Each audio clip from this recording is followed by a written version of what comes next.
What's going on, guys? This is Jason, and I am not in the basement today. I am out and about going for my typical walk around the neighborhood to get some exercise, and decided to come to a local college that I actually attended. My wife did also, New Jersey City University, formerly Jersey City State College. That was about 20 plus years ago when they were Jersey City State College. But so I was thinking about the versatility of a phone and just how useful phones have come, after all these years, how useful they are as photography tools, as content creation tools. I'm actually shooting on my phone now, the Samsung Note 10, and I've got, a lav mic plugged into it so I can get the best audio I possibly can.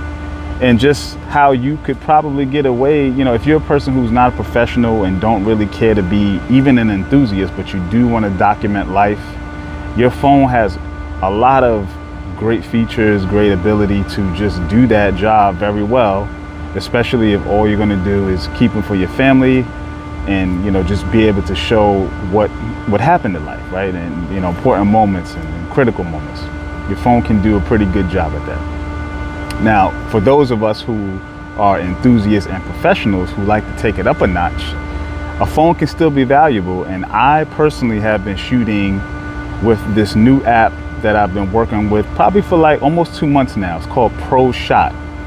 And so far, it's the best app that I've used to give me camera-like controls at my fingertips.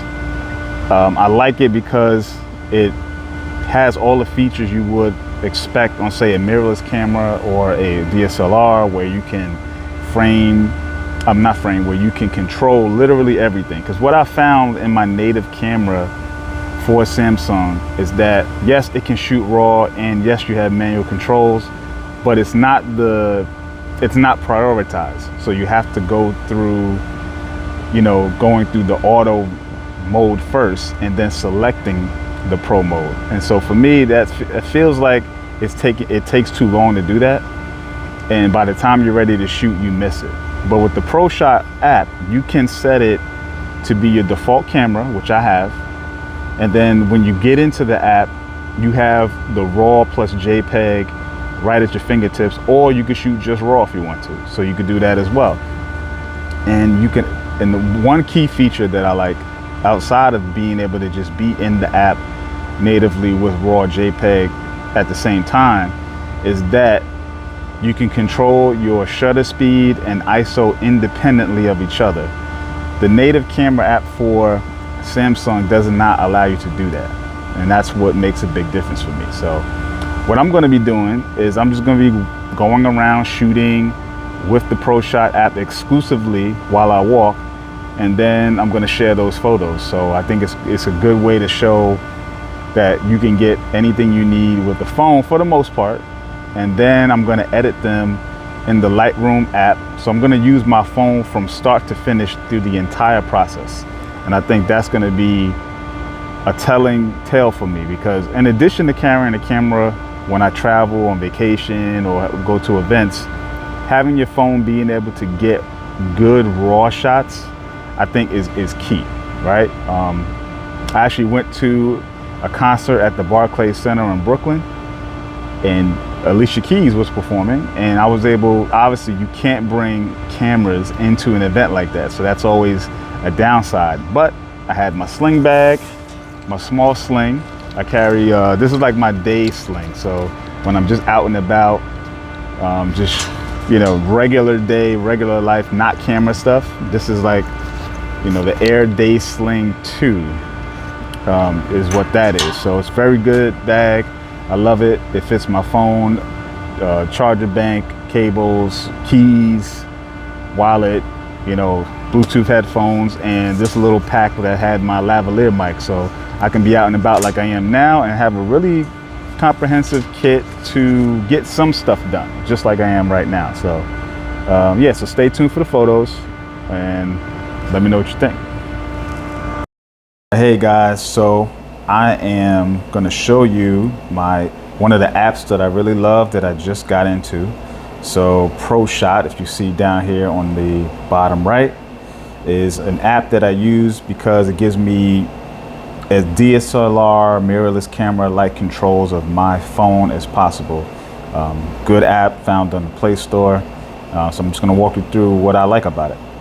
So one of the challenges that I've always found with cameras, phone cameras, is that you don't have complete raw and manual control. So my Samsung Note 10 does have raw. I can shoot raw on it. It can do that natively in the native camera app. So if I go here and I go to Pro, I can shoot raw. And so when I go to my gallery, I'll see raw and, you know, the JPEG. So I'll see both. But other than that, you don't really have control. So I can't just shoot raw. I can't just shoot JPEG in the Pro mode.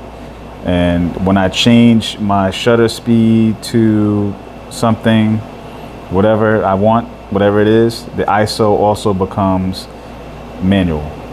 So I don't have the ability to do independent auto ISO while I control my shutter speed. Obviously with a phone, you don't have aperture control because you have a fixed lens with a fixed aperture, so that's out of the question. But I at least want to control my shutter speed and my ISO independently of each other, and also for one and the other to have auto function. So I can't do that. So if I go back here and put the ISO, you can't even do it because you have to put this back in auto for this to be auto, right? So they're not independent. So for me, that's pretty much a deal breaker. I only use the native camera app for just JPEGs, and that's really it.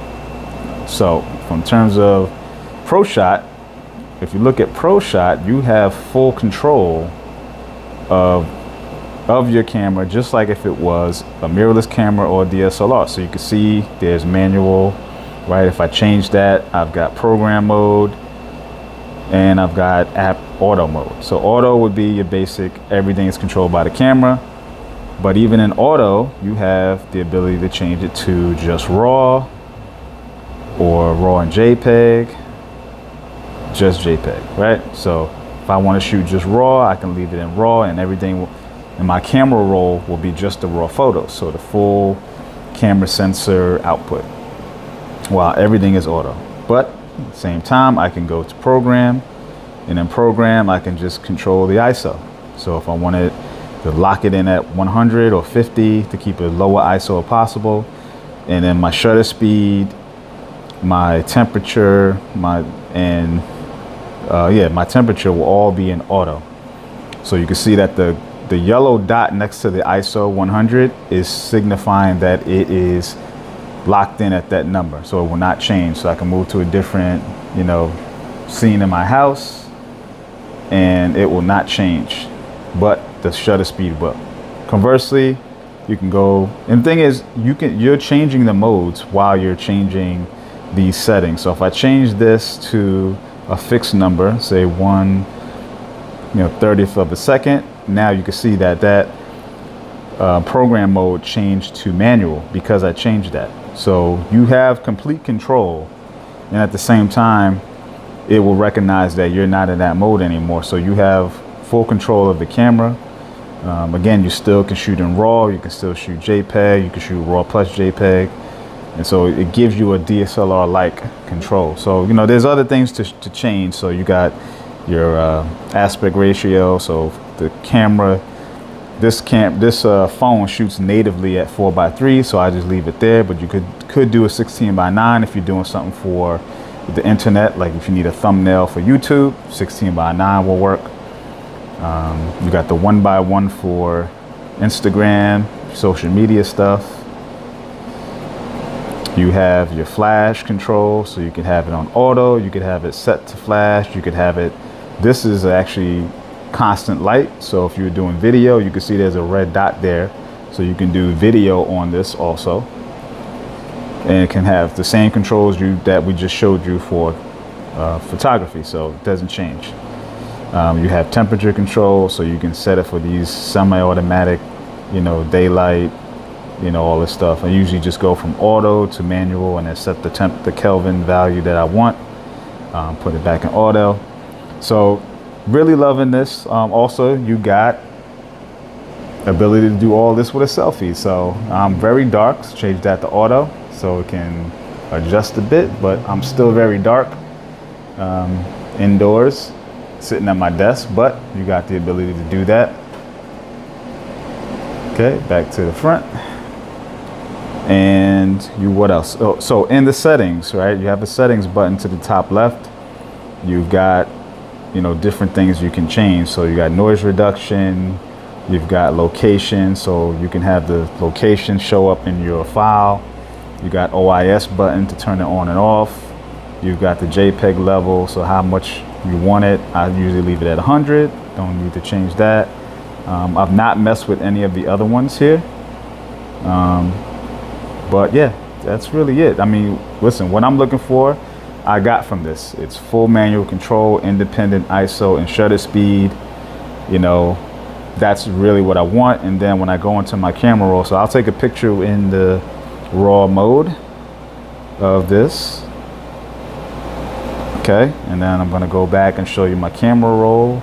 So in my camera roll, I designated the folder to have its own thing. So I call it DCIM OA1, so I know it's, shows up where I want it to. And then in here, these are where all my images from that app goes. You could do that. You could set it up how you want.